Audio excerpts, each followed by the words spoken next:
Hi guys and welcome to ThrustZone.com. This is Mohit Soni. Right in front of you is the facelifted MG ZS EV.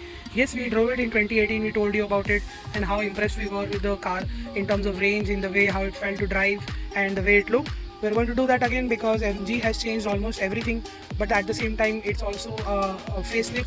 But the facelift doesn't mean the fact that there are no changes. This facelift in fact has a powertrain change along with a design change at the front and at the back and some other details. So let's begin with the design. As always, what you can see, the headlamp now has been taken from the MG Aster, so you get this crystallized effect here.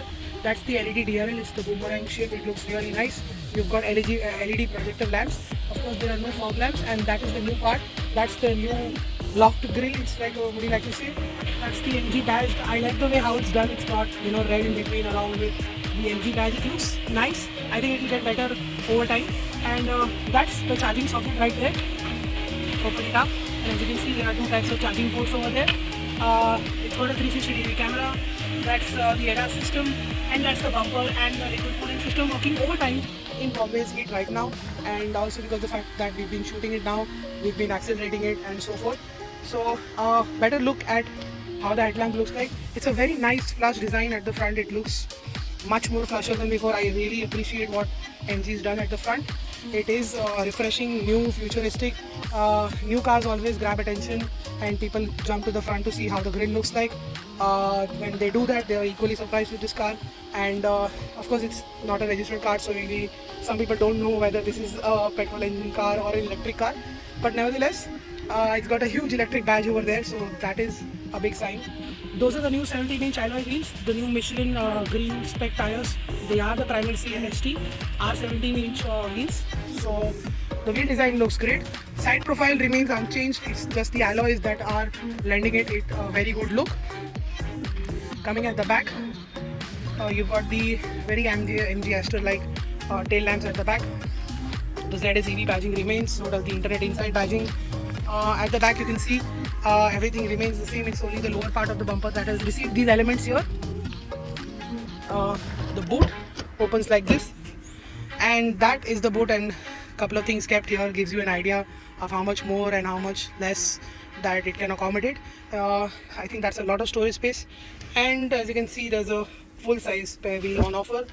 You've got the toolkit and the emergency kit and everything else. That's the boot lamp over there. That's the partial shelf, and yeah, the camera is mounted down there. You've got reversing sensors. That's the car. It's a familiar design now thanks to the Aster and the MG ZS EV that has been on sale since 2018. Sadly, this car still doesn't get front parking sensors, which it should. I think that novelty aspect should be there, but at the same time you do get a 360-degree parking camera. I showed you at the front. That's the side camera mounted in the wing mirror here, and so that's the blind spot assist right over there. If you can see, it illuminates when somebody is in your blind spot. Getting inside the car, as you can see, these seats are electric on the driver's side. The passenger side is of course manual. Getting inside, you can also see the mirror adjustment is here, so is the headlight adjustment is also here. Lock unlock button switches, and it's a very nice carbon fiber finish with red contrast stitching. Looks very nice. This leather also feels really good. The plastic also, surprisingly, I think MG's taken very special very special attention here. The plastic feels good. It is solid, but it's not brittle, and it feels high quality at the same time. The reason why I say that is because I'll tell you in a bit. That's the amount of space you have in the door pad.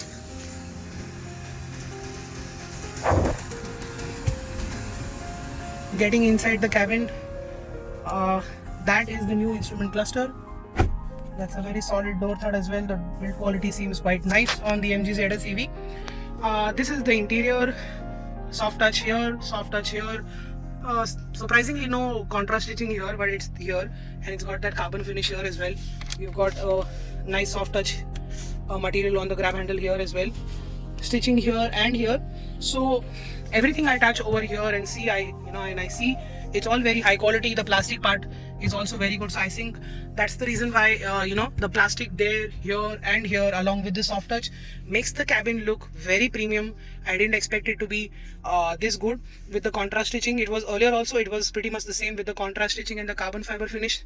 It's popping out even more. So very subtle change, but a very nice change. Wireless charging is here. You can plug your devices on this socket. That's the fast charging, that's also a charging unit. 12-volt socket is also here.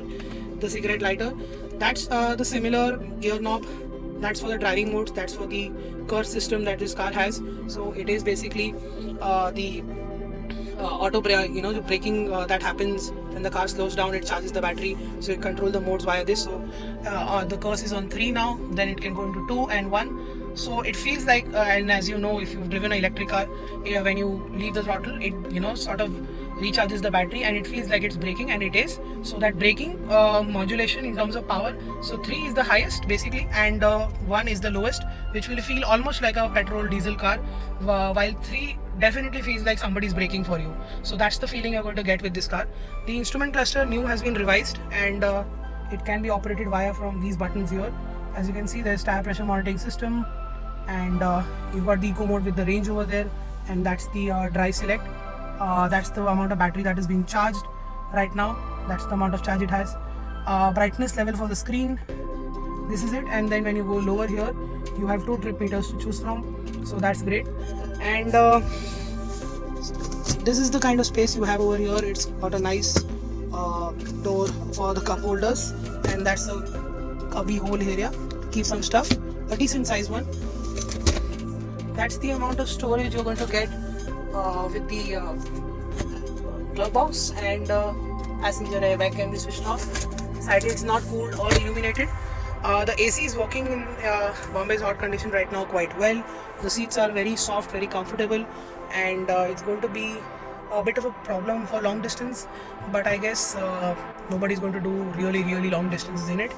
But I think it will still be fine for most people. And the IRVM is sadly not automatic unit, but you've got the Indian audience friendly, a full size panoramic sunroof with the shade, which is electronically controlled, and of course the glasses also as well. Jump to the screen, it remains the same, the fonts, the idea, it all remains the same, but you've got the 360-degree camera, and I'm not happy with how the resolution is looking like here. And it is a great move, but I think the resolution could have definitely been better. You can see you can have the dynamic, the static lines while you are moving the car. As you can see, I'm moving the steering and the lines are moving out, so that is also a great help for newbie drivers. And getting into the vehicle setting, as you can see, there are driving assistant modes. So there is a rear drive assist if you're coming out of the parking lot. Both sides, if there is some traffic or somebody coming in, it will warn you. There is hill descent control. There is the pedestrian alert. Follow me headlamp is here. You can of course see it locks the car automatically after 15 kilometers, so it's got auto lock, unlock, and it's got navigation. It's got a very nice sound system, even with the worst of files that we have downloaded from somewhere to the best of the streaming services. The sound quality is great in all those aspects. The buttons can control the main screen from here, and that is the AC speed. You can control it from here. Sorry, this is for the fan.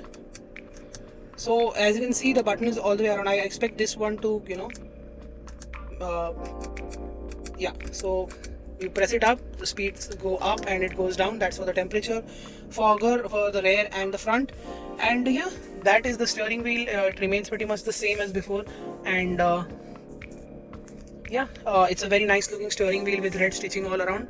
In terms of features list, I showed you it almost has everything. It's got the short PDA for the news, it's got Apple CarPlay and Android Auto, but sadly it's still not wireless. We expect MG to give us a lot of technology in this car. It's there, but wireless is now coming in even in smaller cars. I know a lot of big cars even don't have it today, but we expected MG to give that here, given that their focus on technology is extremely high. And nevertheless, the infotainment system is good. It still could have been better. The responses are slightly slow, and again, this is something I expect from MG to be better because their focus on technology is extremely high. And you've got the storage for your inbuilt storage is here. And yeah, it takes time, a little bit extra time. So I showed you the tire pressure monitoring system in the instrument cluster. It's here. It's of course got the voice controls, so you can name it to do anything. Electronic parking brake is here. Auto hold is here. There's one dummy button and an empty space, so that doesn't feel nice to the enthusiast at least. And these AC vents also look really nice. And I told you about the sound system. It is quite excellent for a car of this size and price. Getting at the back, This is me behind my own driving position. Lot of knee room, very good leg room. You've got these AC vents with 2 charging ports. I think that's now becoming a mandatory thing with all cars, or maybe everyone has the same supplier. Again, the glass area is quite huge, so there is absolutely no way you're going to feel claustrophobic with the large sunroof open. It's going to be even better. We're keeping it shut because it's really hot right now. You've got 3-arm headrests, keeping in mind with the safety aspect. Cup can holders are here with the armrest. That's the new inclusion. And this black interior with contrast stitching everywhere and this carbon fiber finish makes the cabin look fresher and much better. We, like I said, miss the auto IRVM. We also miss ventilated seats. It's also hot right now, so that is sorely missed. MG's taken care of safety with 6 airbags and ABS and EBD as standard, with dual airbags coming in standard on the base variant. So that's the car on the inside and on the outside. I'll give you in more details, and now then we'll jump to the driving part. So behind the wheel of the MG ZS EV, what is it like to drive? Despite it's a facelift, but this facelift is a huge change in the way how the powertrain behaves, because the battery pack is now bigger and better. MG is claiming that it now makes 176 PS of power and 280 Newton meters of torque, and as we all know, 280 Newton meters is available from the word go, which is 0 RPM. So the moment you do this, it pushes you back in the seat, reaches 80 kilometers in no time from 40 kilometers an hour, and that is in normal mode. If you keep on pushing it ahead, well, in normal mode it feels linear, it feels nice all the way till the limit, which is the peak horsepower output. In eco mode, it feels even more restricted, but it it doesn't go higher, it doesn't get enough horsepower to play with the eco mode, so it still gives you more than enough push when you floor the throttle entirely. So everybody has a habit of doing so once a while, and so when you do that in the MG ZS EV in eco mode, it will push you ahead, it will close the gap, but it will not scare you. The normal mode can scare you a bit. Sport mode will definitely scare you. I recommend the sport mode is only for Moto GP like situations where you are on the on the standing at the signal and you really want to floor it because the road is empty ahead. So I think you should reserve sport mode for that only. Most of the time the normal mode is going to be just fine, and it's just the ease of use and the linear power delivery that is on offer with the MG ZS EV makes it very special. But I'm going to say something which may sound a little bit weird, is the fact that it just feels more refined. It feels much better than the other mass market electric cars that we've driven. So the refinement from the motor, that humming noise and other bits, there are very little moving parts, but there are still some moving parts. So some of them can be heard in other cars. With the MG ZS EV, you can't hear that. So I think that's a mark of refinement, and I think that's a job well done by MG, making sure that the smooth and effortlessness that you expect from an electric is entirely there, not just there by 70% or 80%, it's entirely there. So the refinement is spot on. Of course, there is road noise and wind noise inside the cabin after 120 kilometers an hour, but you won't be sustaining those speeds, you won't be doing the speeds so often, you will be in the city. And that's where the battery also shines, because we've been driving around for, let's say, almost 80 kilometers. We started from the dealership at 100% and it was showing 400 kilometers of range. Within a kilometer, that 400 kilometers of range jumped to 370, and now it's at 270 despite flooring it a couple of times. AC was kept at quite high blower speeds because it's quite hot in Bombay, and so the use of the battery is being done very judiciously, and what that does is take a toll on the range, but still we have 270 kilometers of range in normal mode. If I put it in eco mode, it's showing me 281 kilometers. So if I were to take in eco mode all the way, I can get 280 kilometers out of this, even after having a good time with the car, enjoying the acceleration, staying cool, using the infotainment system, and it's still showing me after half a day 280 kilometers of range. I think that's fantastic. If I were to use it every day judiciously, I can get even more range out of it, because the big highlight of the new battery pack is the fact that you get more range. So the earlier one, let's say died around 320. This is definitely going to go above 350. Sadly, we only have a day with the car to tell you about the range, but there is a mark of an improvement in the range. I can say that because when I drove it earlier, and while we road tested the car with a friend, the range clearly, and a lot of customers also tell us that the 300-kilometer range is almost reached on a daily basis. So I think that number is going to cross. It's going to be around 360, 370, maybe more if you are a saint of a person behind the wheel. You do not accelerate much, you stay in eco mode all the time, you keep speed still 60 kilometers or 80 kilometers only, and if you drive it like that, maybe you can get even 400 out of this, because now there is a possibility, because the battery pack is much bigger. Like I said, the drive modes are impressive. They do their job really well. The battery pack is bigger, the range is better. Range anxiety is not an issue, because satellite cities like mine right now have AC chargers. Main cities have DC chargers at the MG dealership. MG is going to provide you with a charging point at your home and at your office. There is obviously a cable in the boot as well to give you, you can charge wherever you like. If you're stuck in a situation, if you find a socket, you can charge it. With a 7.5 battery charging charger, you can charge the car in 9 hours to 100%.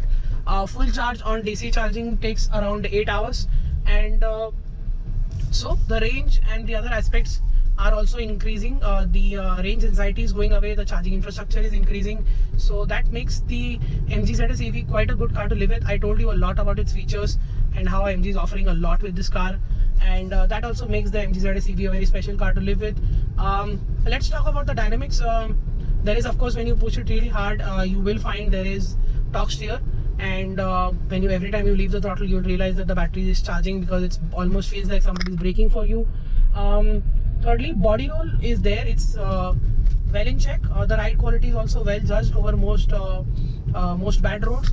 There is the use of torsion beam at the back, and I still don't have the luxury to put 4 people on board and go for a drive, because we only have limited time with the car. And but I think the ride is still fairly well judged. It feels nice. A lot of effort is visible with the suspension setup on this car, and it behaves in a very sedate and predictable manner. Steering, of course, is light and precise, and there are no steering modes as such.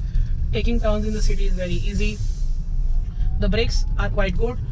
You won't be using it most of the time, because like I said, the car does brake for you, and like I'm approaching a speed breaker right now, so it slows down, and all I need to do is accelerate back again. So that's great, and it's only braking when you are really doing high speeds in intercity highways. So I think it's a job well done then from MG, because there is range, there is good performance, the drive modes work really well, charging is taken care of to a very large extent, and there are a host of features on the inside and on the outside. The cabin is a very special place. It's a very premium cabin. It feels much better than before, with the contrast stitching and soft touch materials everywhere. And MG again has a winner, because I think the pricing is right. There is a lot of value to be given from MG to its customers, and that is what is going to make it a highly considerable car in this segment. We definitely cannot wait to spend more time with this car, and when we do, we'll let you know more about it. So you'll have to subscribe to our channel for that.